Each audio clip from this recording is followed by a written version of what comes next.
Guy, can you move, please? I gotta do the door joke. Get out. Dude. Nope. Alright.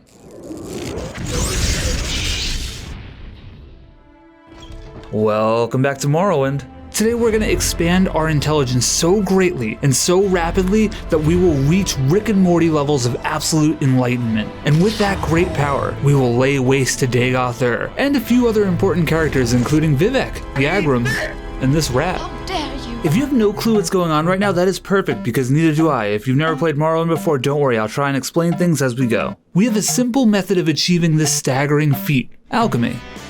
It'll all make sense shortly, but for now, I'd like you to meet Norman II. You might be wondering to yourself if Norman is some sort of ancient god's name. Well, not quite, but it was suggested by subscriber Not Alone who tuned into my Morrowind stream. Norman II is a high elf or an Altmer. I typically avoid playing Altmer because, I mean, look at that face. Look at him and tell me there's a god. He made me in his own image. Watch closely as I get taller. Custom class focusing on intelligence and luck, because we shan't be needing anything else. And the main skill we're gonna need is alchemy. We'll grab a few other magic related ones like destruction and restoration. We're gonna need alchemy and destruction and all that other fun stuff to be absolutely on point this run, and that's why intelligence and luck are so important, because intelligence governs everything in the magical realm, and luck affects literally every aspect of the game, from taking damage to picking locks. As for the name, Big Brain! Like every good Morrowind journey, we have to start by stealing the limeware platter over here. If we don't do that, it's not going to be a good run. I threw it on the ground, then I got yelled at only to defiantly pick it back up. Then I stole everything in this room. I grabbed Fargoth's ring and then spam clicked through this dialogue and we're off. I gave Fargoth his stupid ring back for the discount and then sold everything here to a rill. Then, two other traditions. I collected the gold from this corpse over here and I absolutely eviscerated these two bitch-ass rats. And of course I procured the scrolls of Icarian flight from the corpse of Tarheel before it even hit the ground. What do these scrolls do? Don't worry about it, I'll tell you later. Side note, the corpse of Tarheel sounds like a really good metal band name. Most importantly, I donned Tarheel's hat. I went back to our best friend Aril, sold Tarheel's crap except for the scrolls of course, and purchased the key spell Resist Magicka. Finally, we're off to Balmora. I stole a bunch of shit and sold it to this loser, and then I met up with my favorite drug addict Caius. In a normal playthrough, my boy would lead us through the main quest, but ain't nobody got time for that. Welcome to Lore with Lou. Thousands of years ago. There was a lot of noise over these ancient artifacts, the Keening, the Sunder, and the Wraithguard, along with this, the Heart of Lorcan, which is a remnant of some creator god. By the way, there's probably going to be a bunch of you complaining in the comments about my pronunciation of some of these names, and honestly, you can do so to your little heart's content. Because I don't care. There's a lot of factions involved in the early days of Morrowind, the disappearance of the Dwarven race, a bunch of other important godlike figures, but to keep things simple in this video, we're going to focus on this dude, Dagoth Ur, who is insane or a genius depending on who you ask, and he's also kind of a god. See, he tapped into the power of the heart, giving him divinity, but also it kind of made him a little crazy. He believes the universe is all a part of him, and so he tries to share his godliness and divinity with his followers by spreading the Corpus disease throughout the land. The Corpus disease not only wreaks havoc on the host body, but it also allows Dagoth Ur to communicate his ideas. Thus, the person becomes a slave to Dagoth Ur's cause. Not cool.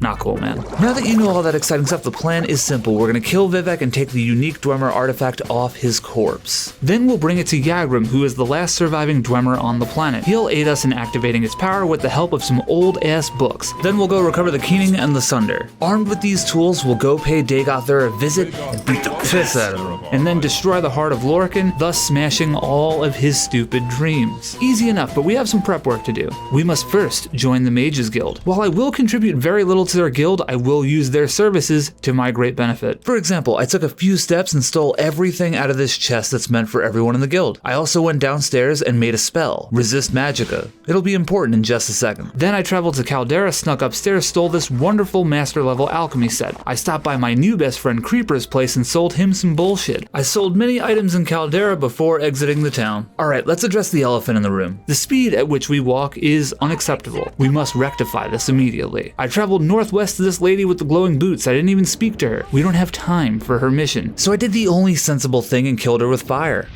Respectfully, of course. And I'm not gonna lie, my skills are kinda low. I failed casting that spell a few times, but we got there. I removed said glowing boots from her corpse. These are the boots of blinding speed. They make you Sonic the Hedgehog fast, but also blind. After failing to cast my resist magica spell a few times, I managed to equip the boots, resist the blindness, so now I have the speed without the blindness. Excellent. This is where the fun begins. I went to a variety of merchants and purchased large quantities of ash yams, bloat, drowax, cork bulb root, and corpus weepings. This is where the alchemy comes in. I began crafting fortify intelligence potions using the ash yams and bloat. If I create a fortify intelligence potion, it gives you a modest buff. But if I drink that potion and create another, suddenly that effect gets a little better. And simply put, it's because when you drink a potion, the effects will stack. So we can do this forever. Well, until you completely break the game. That's some dramatic foreshadowing.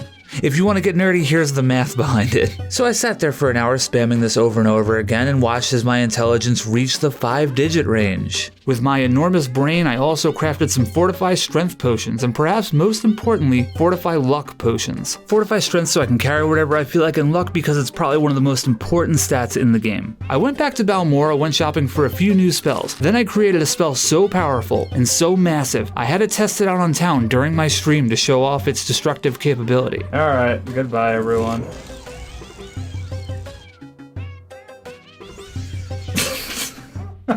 I named the spell Fat Man in honor of Fallout. Fire, ice, lightning, and in this playthrough poison, all turned up to 11 in terms of strength and area of effect. It was time. I traveled to Vivec, got lost, frustrated, and ended up levitating to where our target Vivec himself resided. I picked the lock and tanked the trap on the door. I entered and tried to have a civilized conversation, but Vivec wasn't about it, so I unleashed the Fat Man on him. Realizing how pitiful my character's health was, if I took a hit from this god, it would mean certain death. But fortunately, the Doom Eternal soundtrack kicked in. I did the Doom dance around the arena and launched an unyielding volley of Fat Man attacks. Before too long, Vivec fell like a little bitch.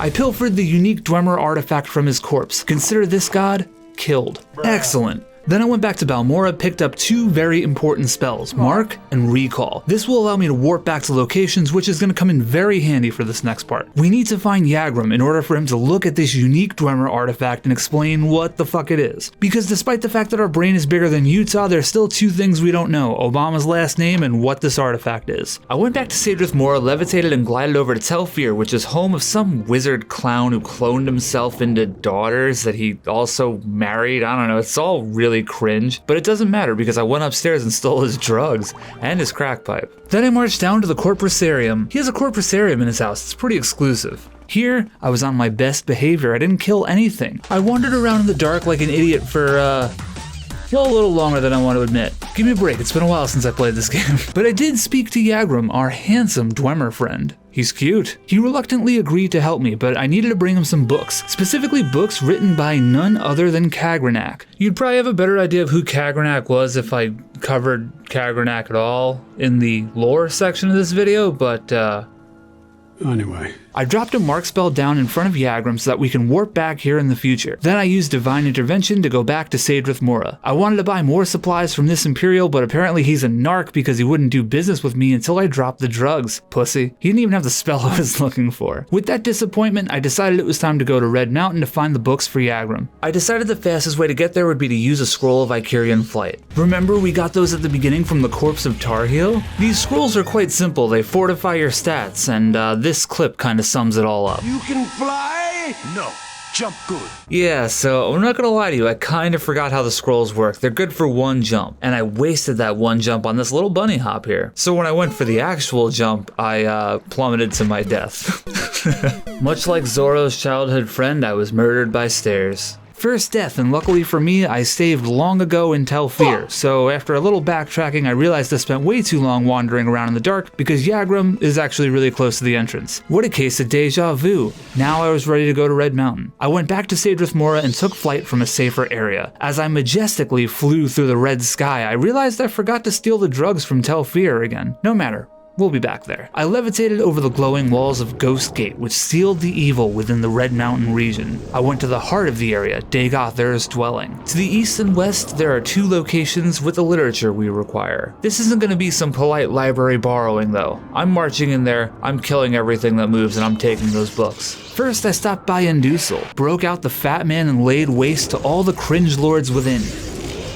And behold, Kagranak's journal. Up next, I visited Kagranak's library. Once again, with my enormous noggin, I blasted every Daedra skeleton and whatever else indiscriminately. If it moved, it was my enemy. As I walked through the napalm of my magic, I pilfered a bunch of assorted bullshit and most importantly, Kagranak's plan book. I returned to Yagram using recall, who informed me that he needed time. After studying the books, he informed me that the Wraithguard would hurt me when I equip it. Like, a lot. There's a good chance that you would be killed the first time you equip the Wraithguard. I would not risk it in your condition. What an absolute soy boy. Now, I'm not gonna lie to you here, I forgot about this. It's been quite a while since I beat the game in this manner and I did not account for this. Fortunately, I was level 3 with my health at a staggering 43 points, and the Wraithguard would do upwards of 200 damage. That's a lot of damage. The keenly aware may have noticed that 200 is more than 43. This is a problem. I panicked and tried a few strategies. First, I killed this loser so I'd have a bunch of different places to store my equipment. I figured I could grind and make a shitload of potions and just keep leveling up to increase my health. But then I realized this place didn't have a bed, so I wouldn't be able to rest and meditate on what I learned, and that would prevent me from leveling up. So I went to this house, killed this loser, and got to work. I gained a few points, leveled up, and realized this wasn't gonna work because my health was just increasing way too slowly. Then I purchased a Fortify health spell, figuring I could just use my— This part got really boring, so I deleted it. Just know I tried a bunch of different things before coming back to what started it all. Alchemy. I made a shitload of Fortify health potions. Now, I'm not gonna lie, this is a band-aid. This isn't the way to go for one very important reason. In Morrowind, when you fortify your health and then take damage, the game calculates your base health first, then takes into account your spells or potions. In English, if I have 50 health and I fortify it by 200 points for a total of 250 health, then I take damage, the game removes the damage from that initial 50 points first. So in that scenario, I would have 200 out of 0 health, and once the potions run out, I would instantly die. With that, I returned to Yagram, my health in the stratosphere. I equipped the Wraithguard without issue. Well, maybe one minor issue. The Wraithguard did indeed deal a mortal wound to me, as my health was sitting at a head-scratching 2,621 out of 0. In other words, we are in the worst case scenario. Norman II is essentially a corpse being propped up by alchemy. So I guess in a weird way this is sort of in the spirit of the run, but it doesn't matter because the power of our intelligence will win us the day. To celebrate this tremendous victory, I decided to turn the Corpusarium into a crypt and unalive everything in it. With my bold actions, the Dwemer race is no more. Whoops. Before leaving Tel Fyr, I stole the drugs again. I used Divine Intervention, returned to Sadrith Mora, went the wrong way on the stairs as per usual, and then warped back to Balmora. I returned to Caius and gave him the skooma and the pipe. See, there was a reason I was stealing those drugs from Tel Fyr all along. With that, I used another scroll of Icarian Flight and soared to Red Mountain. Because of the fog, I had an extremely close call, but like a pro gamer, I hit the levitate right before splattering myself. After dealing with 469 cliff racers, I made 2 quick stops. I retrieved the keening from Ordrosel and of course napalmed every living thing in there, and I stopped by Venomal to receive the Sunder.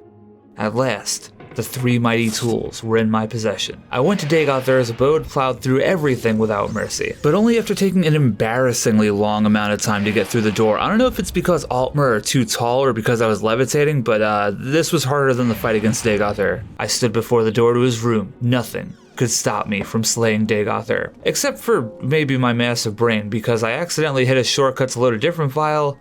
Oh God, what have I done? And I hadn't saved in quite a while. Wow, deja vu. So I retrieved the keening and the Sunder, and then I went to Dagoth Ur's dwelling and I found myself at his door. Nothing could stop me from slaying Dagoth Ur. We had a quick chat, and then I vaporized him. Now to destroy the heart, so that this mighty statue and Dagoth Ur shall fall. Statue, why aren't you falling?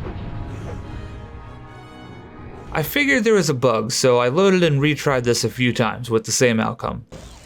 The definition of insanity is doing the exact same fucking thing over and over again, expecting shit to change.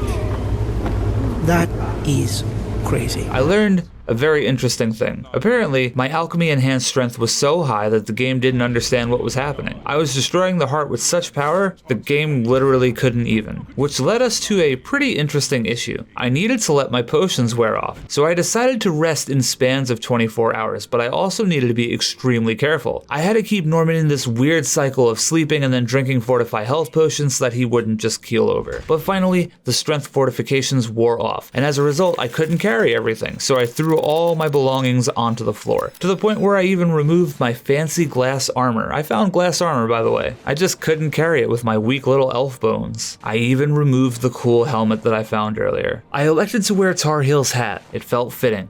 We would end where we began. I returned to Dagoth Ur, spam clicked through the dialogue. He offered me the first attack, and then he attacked me anyway, which was kind of a dick move. So I vaporized him for like the 5th time in the span of the last hour. At last, the final battle. I levitated down and I smashed the heart, once with the Sunder and 5 more times with the Keening. Dagoth Ur screamed like a bitch. He managed to hit me with his spell, draining my attributes, and I'm not gonna lie, I panicked a little. I couldn't even move because of how low my strength was, but I turned around and readied the Fat Man. I blasted him, and he was crushed. To bejesus and back! With his death, I drank a few strength potions and levitated back up to watch the statue fall. Azura showed up and thanked me and said I was pretty cool. I destroyed Dagoth Ur using alchemy and my massive brain.